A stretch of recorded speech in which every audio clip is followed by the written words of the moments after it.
Hello, ballers, and a bro fist to you all, for Friday has landed one more time, and as you can see, look at the sunshine pouring into my office right now. One day I will be able to do this show from the outside, but that is not to be today. I am, of course, Daddy-O Preach today. I should show Drama Time this. Our wonderful audience at home and listening on, well, if you're listening, I'll explain it to you, but my wife had this made, and we don't know why. We have no idea why she thought I would want this, but she had it made. She paid money for it.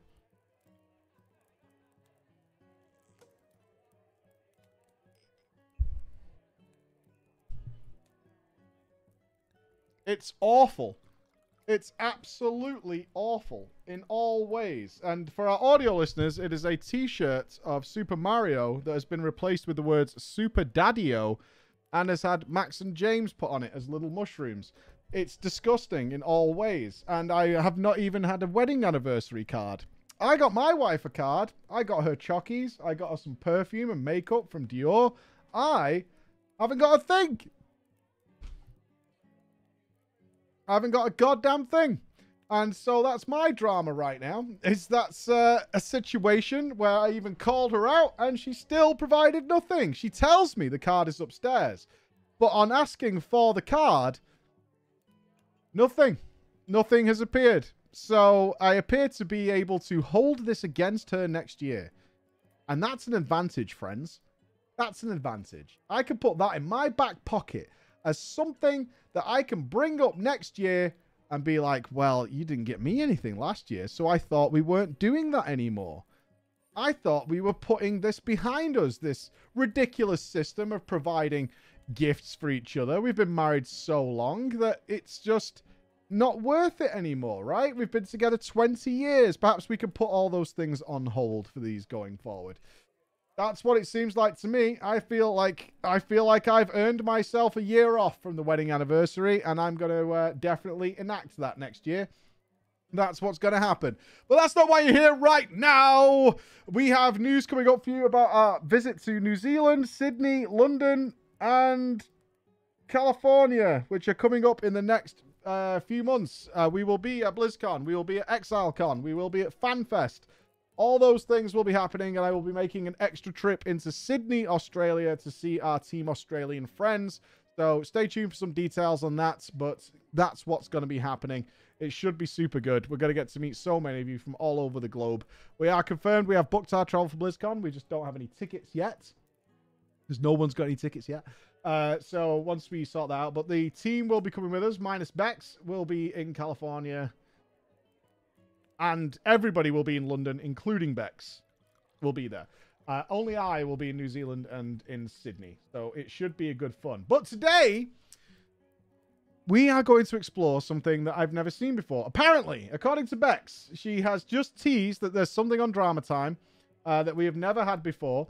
And we should be in for a really, really good time, apparently. But if you're not sure what Drama Time is, especially to our new viewers, all around the world we play MMOs, we deal with online people, the crazies, and I'm sure you've had weird and wonderful things happen to you. In fact, a common theme is that everybody has a story to tell. Something has happened to you at some point because of the way people behave when they're concealed behind this wonderful device. And the strangeness that occurs. From the weird and wonderful, to the sad, to the wholesome, to the creepy, to the downright sexual. We've had it all, and we love to share those stories on a Friday afternoon. And if you have one to share with us, and all of you do, every single one of you, and we would really like some stories from like Guild Wars 2, Destiny 2, Final Fantasy, all that kind of stuff. Most of our audience has been established hardcore WoW players over the years. You can send them in to us at drama@preachgaming.com, and we will enjoy sharing these stories together. So, a first story I believe I have to read is called The Flame of Ambition. The Flame of Ambition. So, let me get going here. The Flame of Ambition. I can't spell. Flame of Ambition. I have to apologize. I'm very tired. I got up at 5 a.m. today because the sun was pouring in and went to the gym. So I'm knackered now. Absolutely knackered. Okay. All right. No names for this one. No names are coming in with this one. So let's go. Preacher, I wish to thank your chat. Guilty. Absolutely guilty. You are certainly guilty. And I want to extend a massive thank you to you yourself. But your chat has been incredible for what I'm about to tell you. Your chat saved me 2 years of my gaming life. But I'll tell you more later. Okay. Some of you may remember that I've written to you before. I had a dilemma in a story called Yo Nightbane.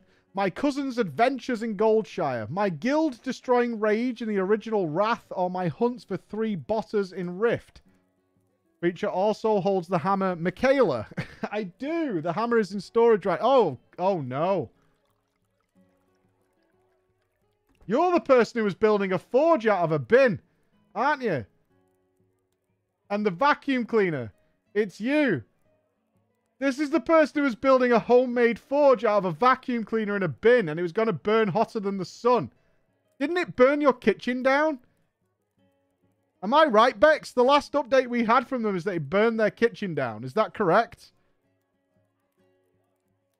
Yeah? It's something like that. She's a blacksmith and teacher.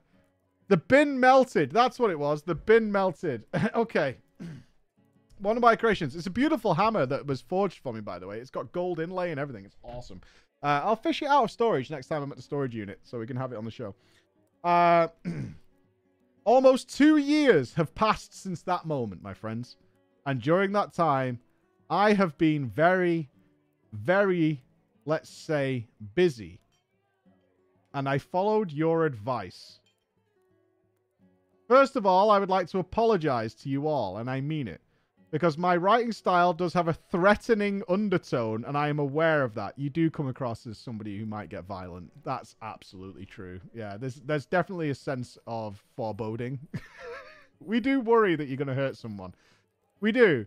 You're literally playing with fire on a regular basis. We do have some concerns that you may burn something and a person. One of the reasons for this is my fondness for the literary works of Lovecraft. You're going to blame an old racist? Really? You got to put it on his shoes? A dead man? That's what you're going to do? You got to blame Cthulhu Daddy? I don't know about that. I don't know if you could just throw that at Cthulhu Daddy like it's his responsibility. But it's not as if I'm sorry about it. Not being a pussy, damn it. I'm not sure now I write this if it's even an apology. But whatever. Okay, I mean... there it is. Anyway. I took your advice from 2 years ago and left. The then classic Burning Crusade. Because the Dark Portal Pass had broken my heart. And I feared the introduction of the classic token. I wrote this before. And I've now edited it as it turned out this week. That decision aged like fine wine. Yes, it did. But honestly, it was for your own good. It was for your own good. Did you not read the post? They were doing you a favor. So, there it is. So, I dusted off my old level 36 Paladin from A Realm Reborn. Back when you had to level various jobs to gain tanking abilities and become a WoW refugee in the vastness of Eorzea. Okay, we're in FF. I still felt a bit lost, but that changed during the week of the PreachCon with the Flower Lady. No, I'm not her. Because it was exactly during that week in the World of Darkness raid that I made the Night Elf joke from WoW. You know, I have to keep moving at night or I'll disappear. And received a toxic reply in FF14, then disappear in reply. Now, I know what people say about FF14 and being welcoming, but as a WoW refugee, getting a toxic reply in a group made me feel at home. I felt happy for the first time playing FF. Jesus Christ. There it is. Oh, there it is. Oh, it feels good. Oh, yeah. Oh, yeah. What else? Call me a dick. Oh, tell me my DPS sucks. Oh, go on. Go on. Just tell me. Tell me I'm fucking shit at the game. Oh, yeah. In general, the FF community seems to be quite unique. Not bad, not by a long shot, but just unique. As an example, so as to not spoil, nobody mourns a certain antagonist from Heavensward. But everybody howls when it comes to a certain noob who was killed by a knight in Anor Londo. Got a little picture to go along with it, okay. But, when my character was leaning over his corpse, I actually had to imagine her whispering, "Get good," in his ear. But I digress. And I still tried to be a baller. And this week, I actually did it in my own way. What's this? New title unlocked, the Blue Baller. Has this got your name in it? Can I show this?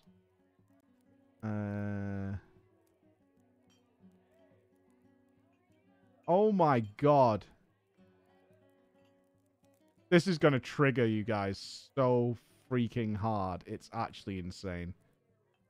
Okay. I'm going to show it you, but it's going to take a second. I could tell you... Well, you can see the title she has given herself to this. She has awarded herself the title, the Blue Baller. And if you're not sure what you're looking at, because you're not an FF fan, she has leveled every single job in the game to level 89 of 90.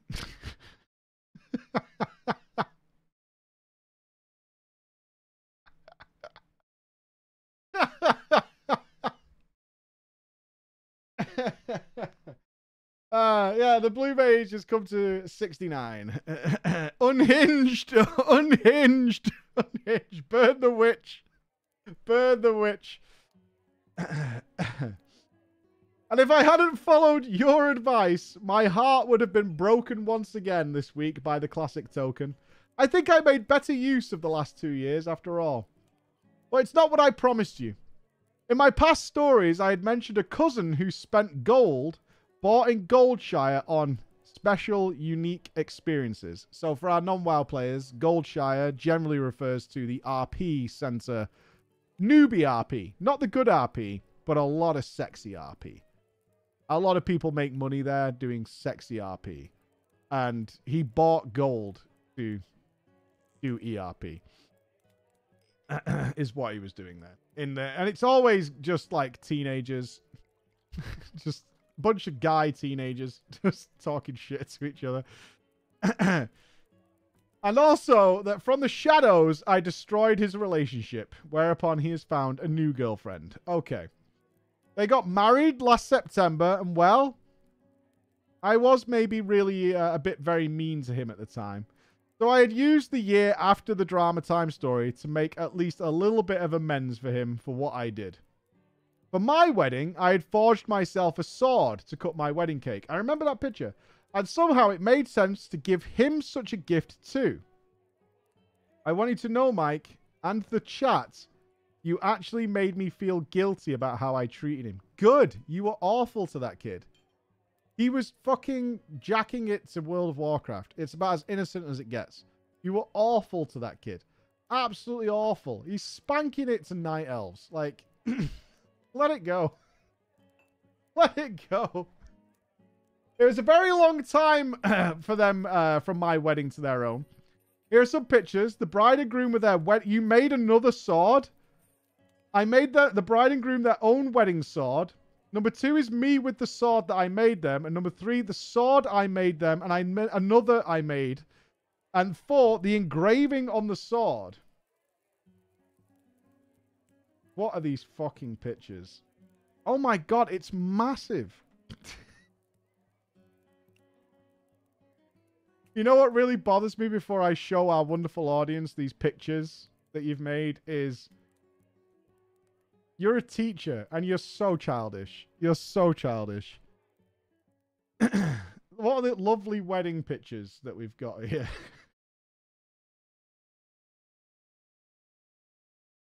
Lovely wedding pictures.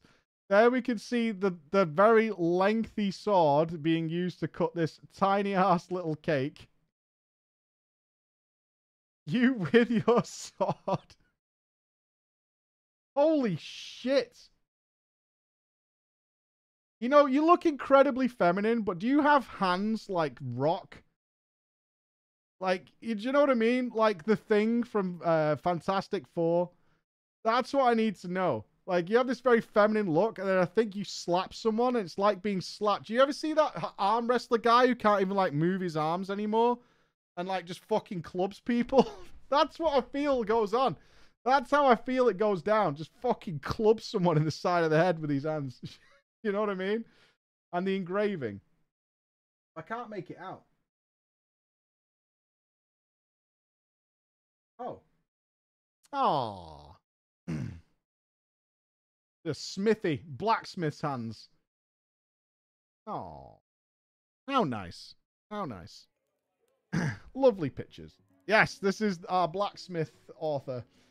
Actually, I thought with this sword and the wedding, I could draw a line under my Drama Time adventures. But somehow, drama seems to find me. Really? The sword was such an enormous success as a wedding present that all my relatives encouraged me to continue my blacksmithing hobby. And because that's the way I am, I actually did it. 120 centimeters, or about 4 feet of forged steel, shaped with the fire of a gas burner from a physics lab. Stole it from school. You stole that from your school, didn't you? You just yoinked one of the fucking gas burners from the physics lab.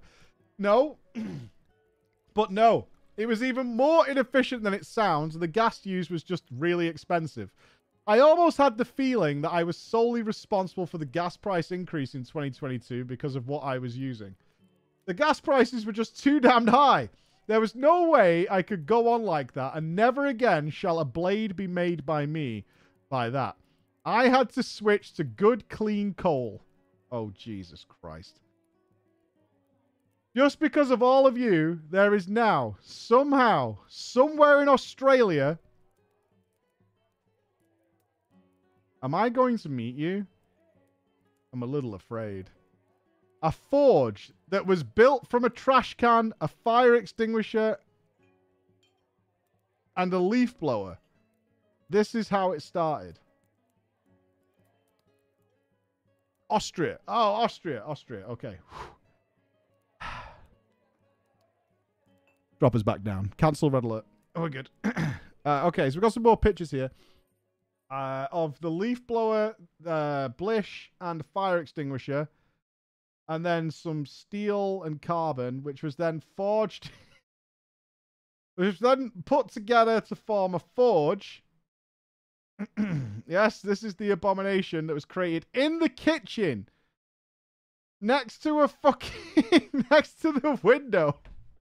This feels inappropriate. Oh, it took on a new shape. Oh my god, it's like Minecraft. And then it was placed into a cube. Is that wood? Can you make this out of wood? Okay. Oh, oh, that's beautiful, actually. And it moved outside.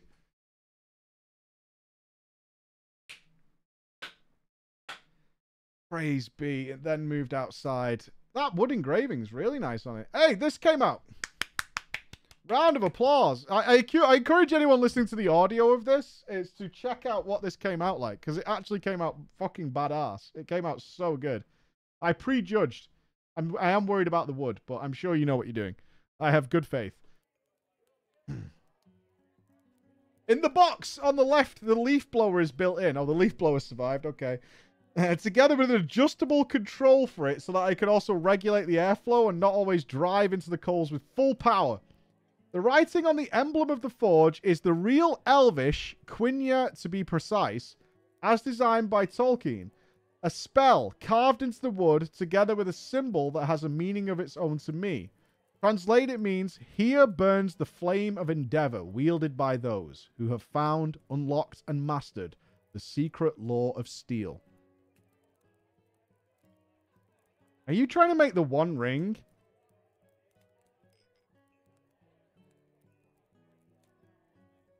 Please don't make the One Ring. Like, I don't think you can. But if anybody can, you might be able to. So I would really prefer it if you didn't make the One Ring. Or even attempt it. I feel like even if you got close, it'd still be bad. So, yeah. Let's not do that. Oh god, we've got pictures of it at work. Okay. Why do you keep using this face? You look like you're out to burn something down. Alright, let me zoom out a bit. Okay, we've got flames. We've got flames and fires starting and forges going. Do you do this with no shoes on? There's a lot of things that trouble me about what's going on. It appears that you're now smithing shoeless, and that feels dangerous. Shouldn't you be wearing some sort of, like, protective boots of some description? Those are slip-ons. Still, like, if you drop something... Blacksmithing things tend to be heavy. I mean, I'm no smith. But, you know, it feels dangerous. Furthermore, I've made you a video so you can see the whole thing in action. Oh, God. This is going to be so dangerous. All right, I'll try and explain this for our audio listeners. I will do my best. We have a video. Okay, hold on. Is this with audio? All right.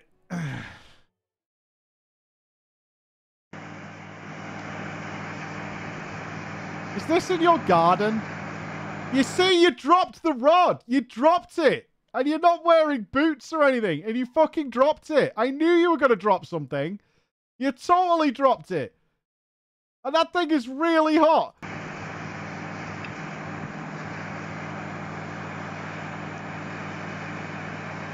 You dropped it twice. You're using pliers. You're using pliers to do this. Pliers. Like, this is not okay. Oh, crap. I closed the store. You're using actual pliers to grab this rod. Oh, my God. I don't know, man. I'm terrified. If you send us a story saying, "Hi, Mike. Since my last update, I have burned off my toes. You were right. Maybe I should have wore some sort of protective gear." Then I'm not going to be very happy, and it's also not our fault. And then smashing the rod. As you probably know, Mike, there is no better feeling than smashing a nice rod. You're such a child.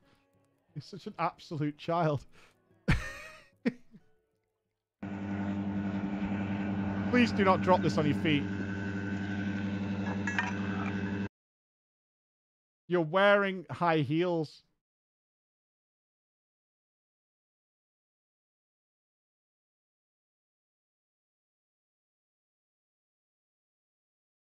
This cannot be okay, right? Based. This cannot be okay. There is no fucking way this is okay. There's just no way this is okay. Oh my God. Look how hot that is. So close to your feet. Jesus Christ.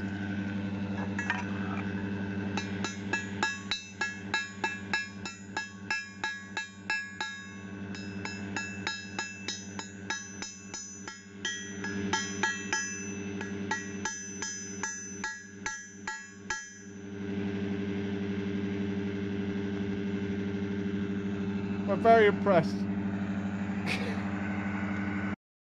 Okay. That is not okay. I feel like you were about to go out and you asked your partner, "Hey, film this for a second." Just film this for 2 minutes. And then you just took off the mask and went out on a night out. Smithing +1. In these pictures, you can see the spot where the tip of the steel rod melted. After the recordings, the steel got so hot that it clotted into one of the ventilation holes from the removable perforated ceramic tiles. I was able to remove the re-solidified steel drop.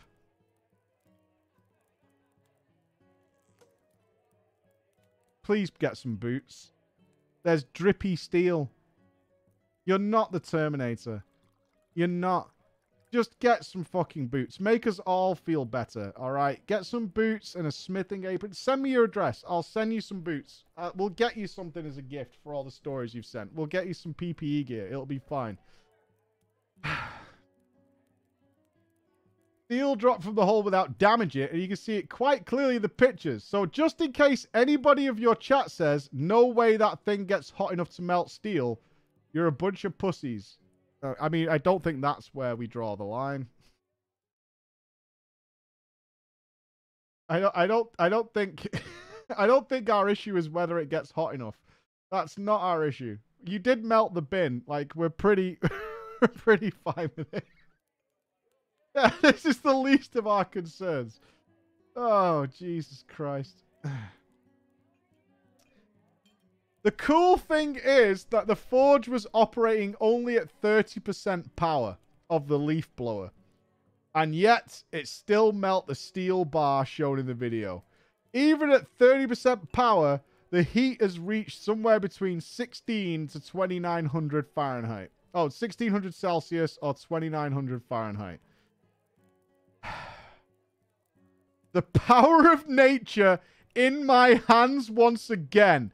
And this time, it is not just for a split second, but permanently.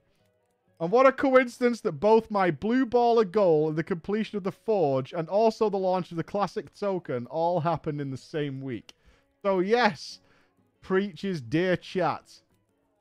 You are responsible for this thing existing.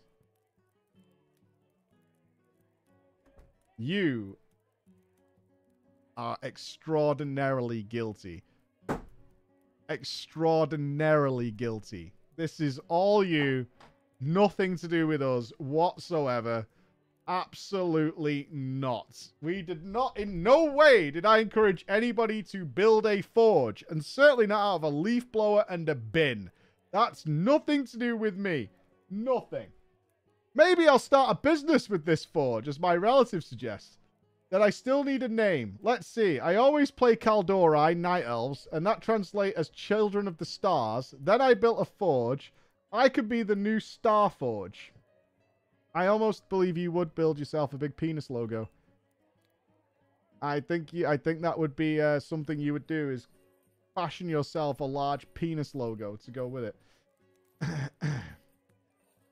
Oh, why is there an amusement device company with that name? At least that's what I assume from the shape of the logo. Joking aside, you mentioned last time that the teaser sounded like the prelude to more, and indeed, I do have something planned for you. But like all my projects, whether in real life or in the games, it takes time, be it months or even years. At the end of Yo Nightbane, you and the chat asked the question, what can't money buy?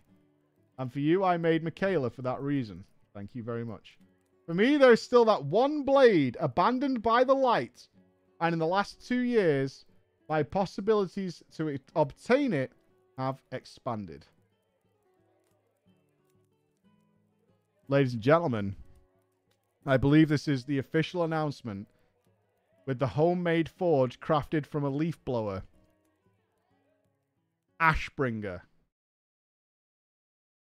may return. You're going to craft Ashbringer using a leaf blower and some Lord of the Rings text and heeled shoes. Binbringer. Should it be the Blowbringer or the Leafbringer? I think Leafbringer might work. Leafbringer works. Furthermore, I would like to ask you for permission.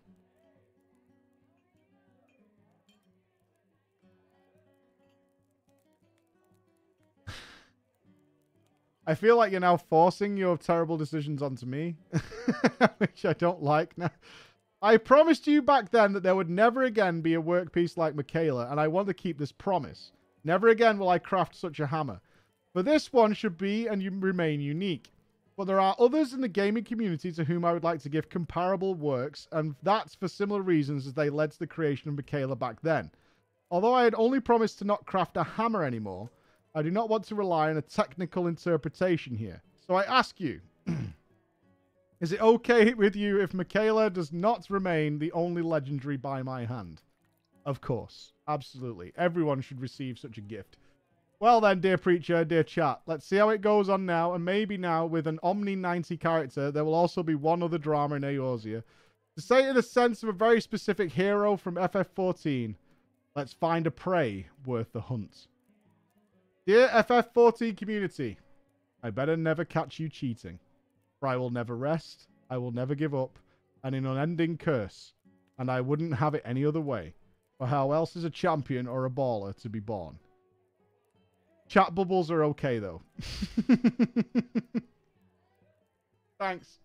I got permission for my chat bubbles. Have fun in Limsa. I don't care. Chat bubbles are okay. Well, Ashbringer may be upon us someday, somewhere. Please, God, get some safety gear. We beg of you. We do. We beg of you. We worry about you becoming a clubfoot, like a smork. We don't want that. It's not necessary. Let's just get some safety gear on, shall we? Let's move from that wackiness to everyone's favorite. If this is about the crawlers, I'm not going to be happy. That's all I'm saying. If this is about the crawlers and this is like a plan. Anastasia, Nashes, our wonderful website supporters who get their names into drama. Mr. Hanat's Corner. Mad Payfish. And Dylan. Okay, we need a name from our chat. A wonderful name from our chat of an orc guild. So it's obviously probably an RP guild if they're in a cult. An orc guild. The red leathers. Yeah, could be. The Zugzugs, the daddy. Fuck you, Raven. The Smorkers. I'm not going with the daddy-os. Zugzug. Green Penis. Alright, it's an RP guild. I'm going with Green Penis. I'm going with Green Penis. That's fantastic. Green Penis. Howdy, Mike, chat, and crew. I'm writing to you from Team Texas. Yeehaw! It actually says that in brackets. And I've submitted some stories to you, namely about a troll RP and a little one about Tauren RP. But I now have been on an adventure to find them all. Hell yeah, brother! Well, today, I write to you about my really weird start to entering the world of roleplay. After regaling my wife and partner with the details of this story, I figured it might be a good drama time. If not, I hope Bex enjoys it anyway. Well, here we are. Bex approves it for our listening pleasure. I want to set the scene to you as to why I got into RP in the first place. We all know why you got into RP. Okay. It's okay. We all know. It was the Cataclysm expansion on a fresh launch. And I was a junior in high school. There it is. Aged 16 to 17 years old. I had been mostly playing World of Warcraft with my dad and his friends up until that point. But we had server transferred to a now dead RP realm. On this realm, I made my first friends outside of my dad's circle. We mostly raided together, occasionally doing a few bar role plays here and there, but nothing substantial as the realm was on its way out. One day, my main friend, suggested that we should just leave. Go to a new realm. Go to one of the most popular RP realms in the American servers. My dad's raiding guild had died off completely by then. He didn't really play anymore, so I said, what a perfect opportunity. Let's do it, and let's transfer. My very first World of Warcraft character, I still have to this day. I have like 4 years of / played on it, and made her back in vanilla. She originally was a male troll hunter named Skinny Dude.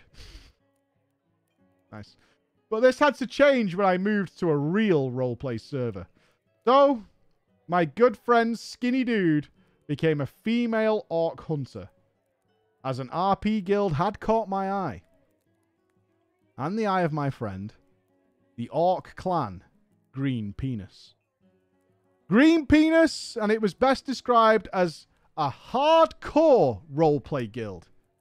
They were based out of Razor Hill in Durotar, where they recruited newbie orcs into their ranks. They only accepted characters that were below level 20 with a much higher preference to characters below level 10. This was for a very specific reason. You see, as a hardcore roleplay guild, they had a doctrine. Oh no.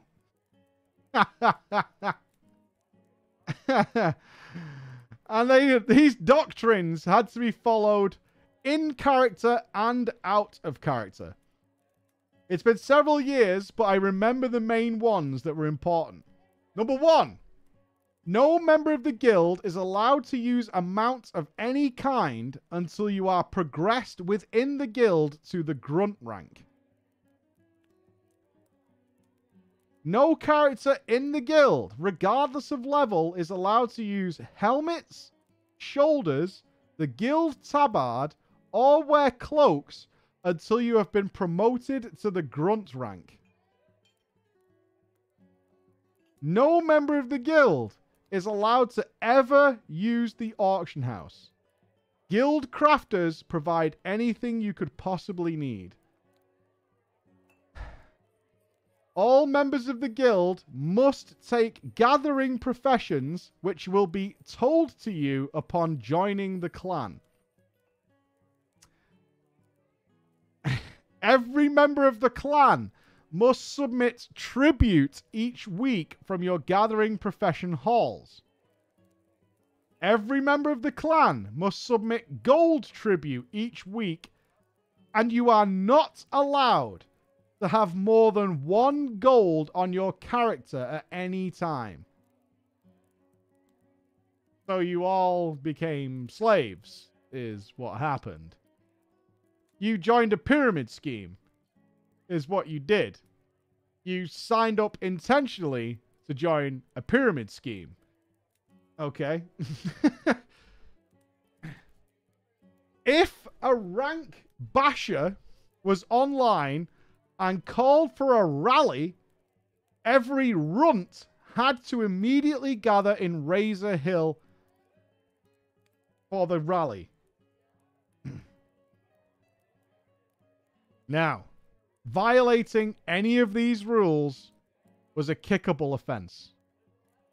I'll be honest with you, the rules being so strict when they laid out to me actually intrigued me to join.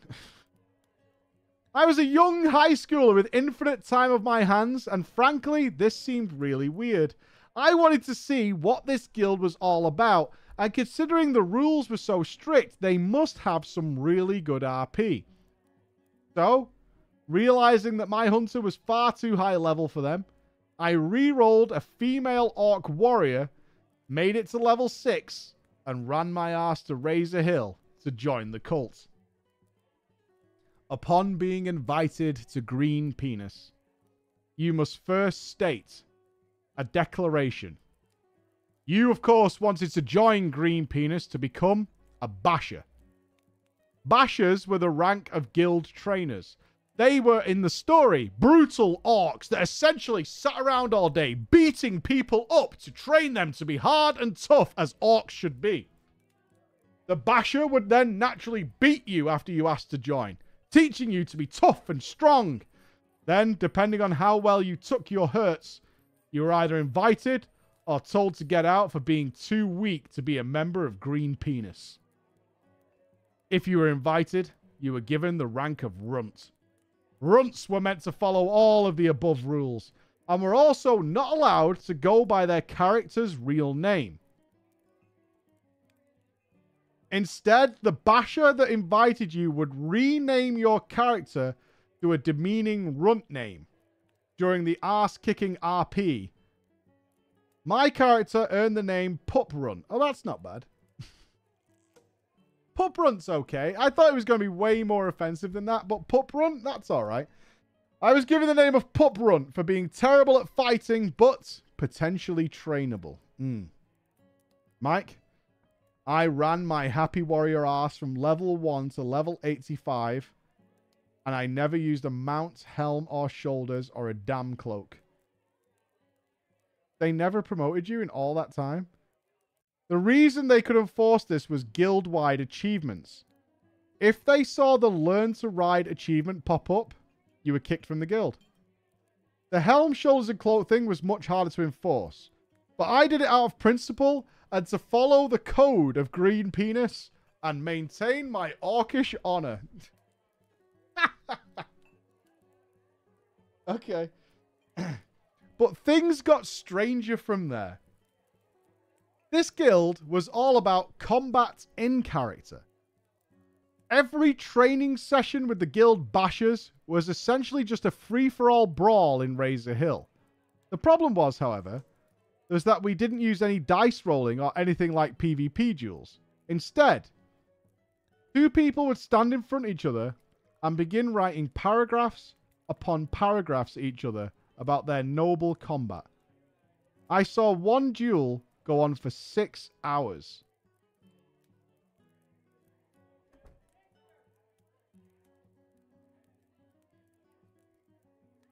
I mean,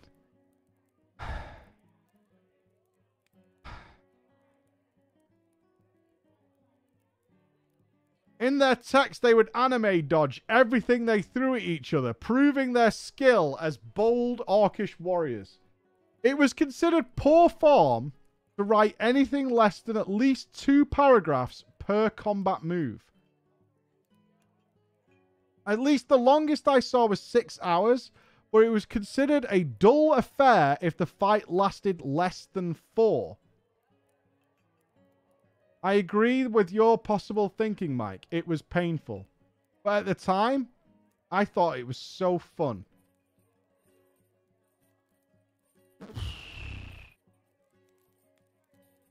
Some people got a lot of time. A lot of time in there. Imagine how many Beatles they could have got in Guild Wars in this time. So, I have now set you the scene of Green Penis. Now comes the drama. There's more. Oh my god. Of course, it was when I was a wee youngster, and some of the finer details may be gone, so bear with me here. The first and biggest one was with the chieftain, the guild master, Anastasia. Now, I wish you to play that classic drama time game. Why don't you count all the red flags that I missed? Now we're starting to count red flags? From now. We're ignoring everything else. From now, we'll start counting the red flags. Okay, sure. She was beautiful.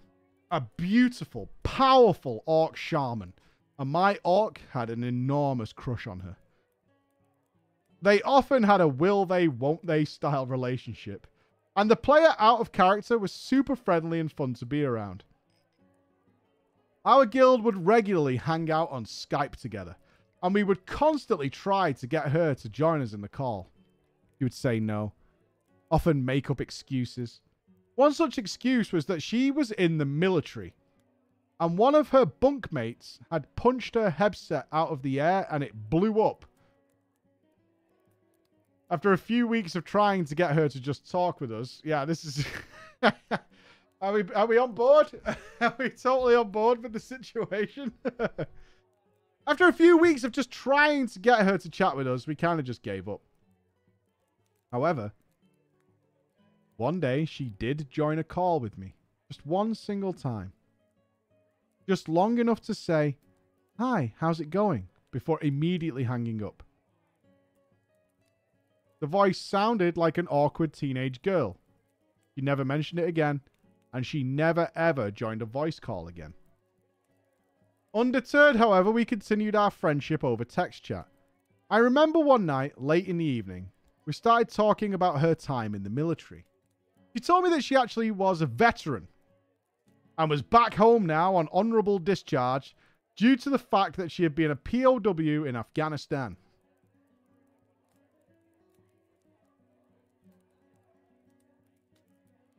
Okay.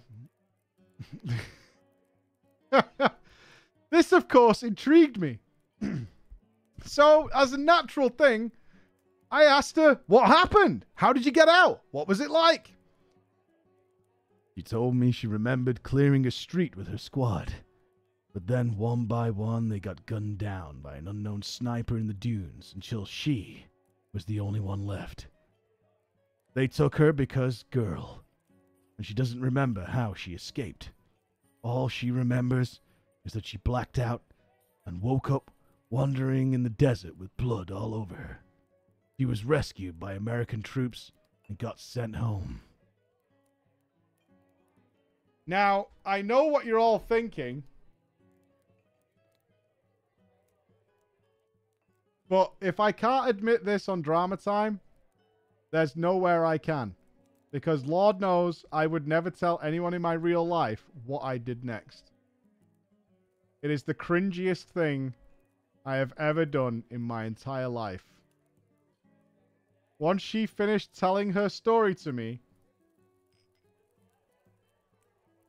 the only thing I could think to say was, thank you for your service.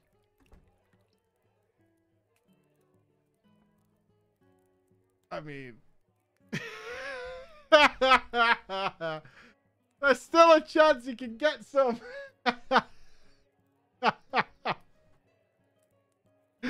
Obviously, looking back, it was a complete pile of shit.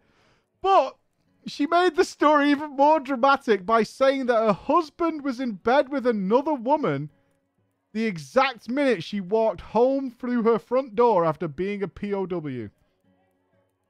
And it was this event that caused her to have trust issues. That's a rough time, isn't it? That's a really rough time. That's a bad series of events that happened there. That's a really bad series of events. Just constant. Now, the guild itself was run much like a cult. And I will tell you that it goes even deeper. Oh, God. Anastasia told me after everything that had happened to her in Afghanistan, waking up in a pool of blood in the desert and coming home to her husband cheating on her, she had found solace in Scientology. Fuck yeah, dude. Fuck yeah. That's awesome. This is the best. This is what I need. This is what I need. Oh, fuck. She's gonna get clear, dudes. She's gonna get fucking clear. All the fucking Thetans or whatever the shit. She's gonna purge them. Gonna get dispelled. We're going clear, baby. We're going fucking clear. After she told me that, she started regularly trying to recruit members of the guild into Scientology and would constantly preach about it. It was mad. She once claimed to have seen a drunk driving accident, pulled over to help the guy, and basically did Scientology on to cure him of his traumatic injuries while awaiting paramedics. The worst part of this was that I believed her. I'm not saying this for dramatic effect for Drama Time. I genuinely believed a lot of the story she told me. But I do know it was around this time when the veil started to fall. How old were you? Weren't you 16 years old? Fucking Texas, man. Fucking Texas. Fucking Texas. All horny, no brain. All horny, no brain. There's still a chance I can fix her. Maybe if I join it, it'll be fine. And I can only say this because it wasn't just me. Other people in the guild were getting tired of her shit too. By this point, I had been made an officer alongside Nashes, my at the time girlfriend. Wait, you had a girlfriend? I've got a bridge to sell you. I can sell you some shit. This hammer is not just a Drama Time hammer. Once you bang it and declare someone guilty, they are banished to the Shadow Realm. That's what happens. So it's going to cost you about $2.4 million. But I'm willing to part with it. I really am. I'm willing to part with it. I am. If you just hit me up. 2.4 mil, I'll do you a discount. It's all good. And Hanats, my at the time best friend.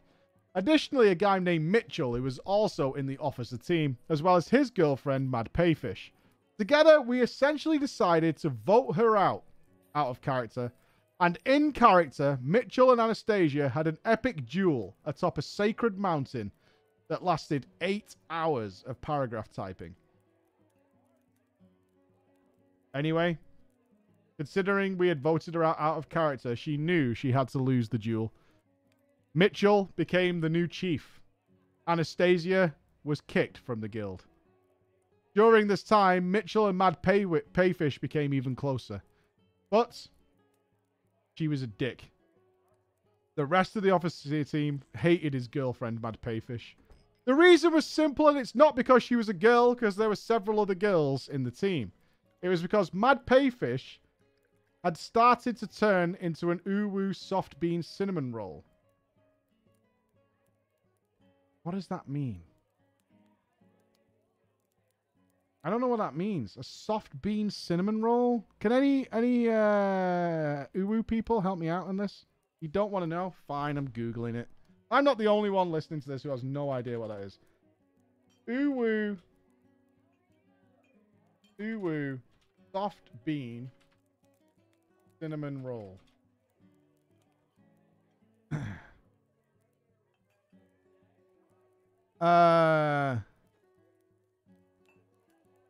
Okay, cinnamon roll.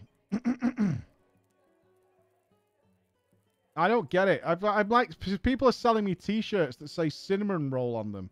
Cinnamon roll, cute, adorable, uwu fandom, fan meme shirt could kill you. Essential t-shirt, £18. Apparently this is a thing. Imagine this. Muting. So it's like the ultra squeaky Catgirl type thing? Is that what it is? Is that what it is? Like the ultra squeaky kinda? Okay. Oh, of course Isaac fucking knows. Of course that kinda. Okay. She had started to adopt this persona, but she would say some of the vilest things just to make you think of her sexually. I know you're curious, Mike. So here's an example of what she would say. I am curious. Not wrong. I am. I'm totally curious. One night in guild chat, Mad Payfish mentioned that she was currently eating Chinese food. Oh, God. Emma! Emma! You want to get Chinese food? So hungry. Okay. As she was eating Chinese food with her sister and her sister's boyfriend. She said she went to the bathroom. And when she came back, her sister and the boyfriend were laughing.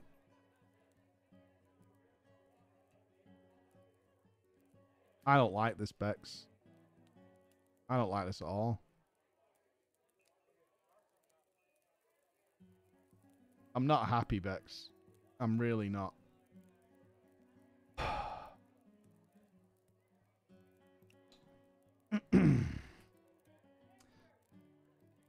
She sat down and noticed there was a strange white sauce on her Chinese food and that she didn't know what it was and ate away. That it was salty and sour and that her sister's boyfriend just laughed even harder. And no, I'm not. Well, actually, I did want Chinese food, but yeah. Yeah. I mean, I'm not going to lie. I'm kind of a degenerate, so I can still do it. You want to get Chinese? Is me? Oh, are you going back out? Okay. And that her sister's boyfriend just laughed even harder. And I don't get it. Someone please explain to me in guild chat. None of us, of course, rose to the bait. And no one replied to her. I have another example for you. Oh my God. Another example is one time she was disappeared for 2 to 3 days. When she came back, she came online and told us that it had been icy outside of her house and that she had slipped all the way down her street and broke every bone. I don't know how she was typing, if she had broken every bone, but whatever. We all kind of gave her sympathies, but Mitchell was so worried about her. Oh, so when his boyfriend, girlfriend, but online. Okay. Mitchell was so worried about her. He was so convinced that everything she said was real and true. Well, one day we learned that Mad Payfish was, in fact, shockingly a dude. And was very obviously catfishing Mitchell. We tried to tell him, tried to explain that, hey, Payfish is not who you think she is. His response, well, I'm bisexual. So even if she is a guy, I like her anyway, and that's okay with me. All right? I don't care. Hey. Whatevs. Hey. Man, Payfish's character, who was every class in the game, whose role play was that she could turn into every class in the game, and that she was a metamorph. She explained this in her biography as being like Ditto from Pokemon. Was impossible to beat in a duel. While most of us used honor rules, i.e. sometimes taking hits, not dodging absolutely everything, she would dodge everything while never ever getting tired and always complaining the minute you dodged anything she threw at you. She was a pain to be around in every sense. We tried to kick her so many times, but Mitchell would shoot her down and ERP with her in whispers during important guild meetings and RP events. Mitchell got his heart broken though, and I don't fucking care. The guy borrowed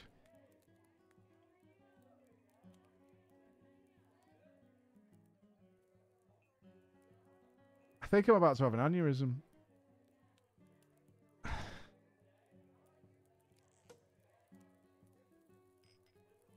The guy borrowed my credit card to pay for a month's sub in WoW when he was totally broke. He used it to buy a 1-year subscription for himself and for her. Fuck that guy.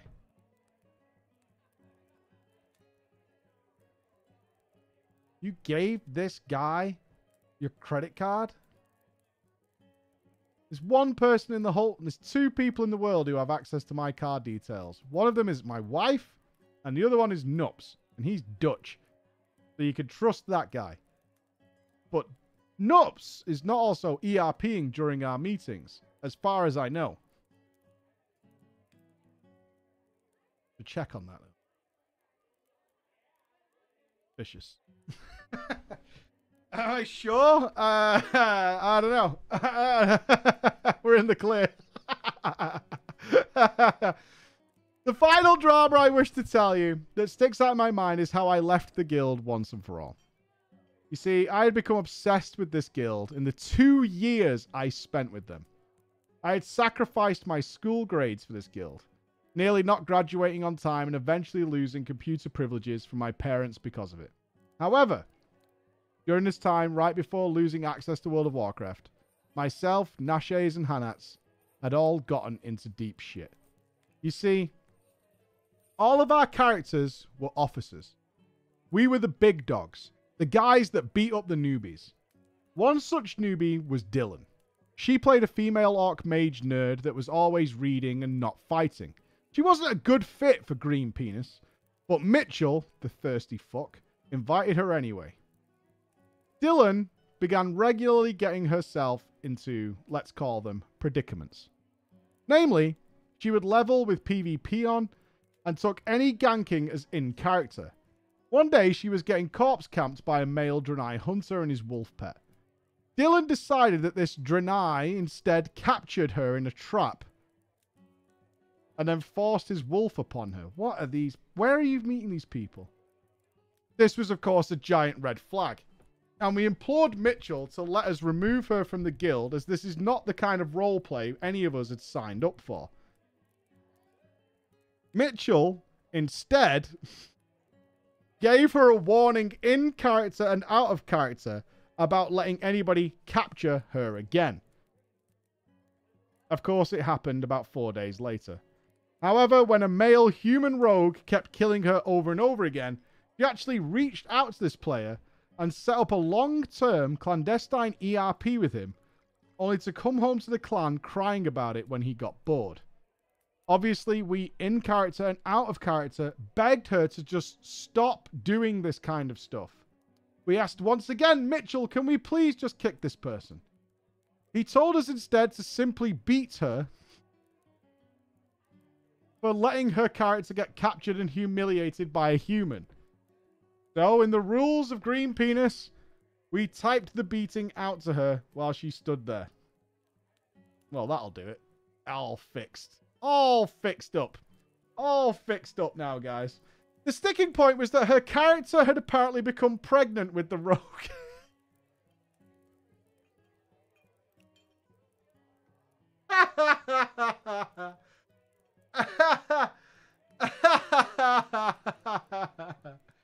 Oh, she's got to be trolling so hard. Oh, this must be a dude who's like, these guys are fucking idiots. This fucking bunch of dudes are fucking idiots. Once she revealed this to us, Mitchell said that our characters still had to beat her, but not in a way that would compromise the baby. We naturally obliged, and because we hated her, we came up with some fun ways of distributing her punishment. Hannah burned her face. Jesus fucking Christ. Nashe's pulled off a fingernail, and my character made a threatening speech. Oh, they're all the same. At least you all kept it on an even keel, right? Maybe you should have discussed it before you went into how you were going to deal with this situation. But, out of character, the real person who was playing Dylan hated us. They would call us cock blockers for stopping ERP, and she knew the stipulations about the guild. So they decided that our characters had forced a miscarriage and went to Mitchell crying about it. Mitchell, because he's a thirsty cocksucker, took her side. He says Nashe's must now be Dylan's slave until she graduates from runt status, and that myself and Hanats were being demoted from being bashers. As you can imagine, the three of us just G-quit on the fucking spot. The final rule of the guild was that if you deserted the Green Penis clan, you were expected to be hunted down and killed by the rest of the clan. They caught my character, but I escaped successfully. As my character flew away on the back of her wyvern, Mitchell whispered me, I want you to know, in the canon of the Green Penis clan, you are dead in our eyes. I declare you exiled. And then he put me on ignore.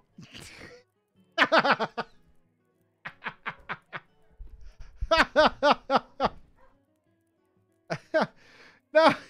Oh, no. Oh, do not make me feel bad. No. Oh, do not make me feel bad. Mike, I know you're probably laughing. How can we not? But I had nightmares about this guild for 12 months afterwards. It had dominated so much of my life, but that by the time I got out, it felt like I was going through withdrawals. It felt like leaving an abusive relationship. It really did. I was spending, of those 2 years, 8 to 10 hours every day role-playing with these people. And now all I had left was Hanats and Neshes. Two people who also weren't very good for me in the end. I remained gaming with them for 8 years? Until finally, my current friend group and wife met me in Star Wars The Old Republic. And showed me that, hey, your friends and girlfriends shouldn't treat you like assholes. But those dramas are less fun. So I won't go into them here. Oh my god. I left Nashe's and Hanats, started dating my wife, and I have never been happier. Ladies and gentlemen, thank you for reading this story. And Mike, if you do, and I want to leave you all with 2 lessons. If it feels like a cult, it's probably a cult, and never let a thirsty bastard lead your guild. Cheers, everyone. I'm doing much better now, and I hope you all have a wonderful day. I think we all need a breath, don't we? That was a road. That was a fucking road we just went on. That was a road. Oh, man. I feel this mistitled, but it was still a ride. Guilty. All I have left is this. I declare them all guilty. Well, that brings us to the end of Drama Time for today. We were going to play Crisis Core, but frankly, I'm tired and I'm hungry, and I'm going to go and have a dinner with my family because Chinese food. But we are streaming tomorrow at some point. So we will be back tomorrow. It is Chinese time. Don't be mad. It's been a great old stream. Yep, called it. Oh, shut up. We'll be streaming tomorrow. Honest. We will be streaming tomorrow. We will. We'll be streaming tomorrow. We're going to have some fun. Go and enjoy yourselves. Have a wonderful, wonderful weekend if I don't see you. We've got a schedule to keep. The clock is ticking. But I'm really, really hungry. What's on the stream tomorrow? Probably finishing The Beetle and Crisis Core. It won't be in the morning, though. I won't be streaming in the morning. It'll be like afternoon or something. I'm going to go to the gym and stuff and have a nice rest in bed. Considering I got up at 5 a.m. today. All right. Be awesome, dudes. Be good. Thank you for a wonderful day. And I'll see you tomorrow. Bye, guys.